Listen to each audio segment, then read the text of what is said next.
नमस्कार मंडळी. आज मी बनवणार आहे चवळीची एकदम झणझणीत आणि गावरान पद्धतीची भाजी. आमच्या गावाकडं तर याच्या शेंगांची पण भाजी बनवतात जेव्हा याच्या शेंगा कवळ्या असतात तेव्हा. आणि ही भाजी बनवणं एकदम सोपं आहे आणि एकदम कमी साहित्यामध्ये तयार होती. काय करायचं, रात्रीची चवळी भिजू घातली की सकाळी त्याची भाजी बनवायची किंवा सकाळ भिजू घातली तर रात्री त्याची भाजी बनवायची. या भाजीची चव एवढी अप्रतिम लागते की ही भाजी खाऊन आपलं पोटच नाही तर मनसुद्धा तृप्त होऊन जातं. ही भाजी ऑफिसला देण्यासाठी एक खूप चांगला पर्याय आहे, कारण की सकाळ उठून लवकर काय बनव हा खूप मोठा प्रश्न असतो.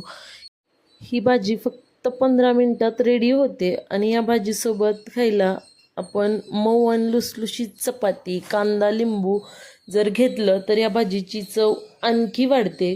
ही एकदम झटपट तयार होणारी भाजीची रेसिपी एकदा घरी नक्की ट्राय करा आणि मला कमेंटमध्ये नक्की सांगा की ही भाजी कशी झाली.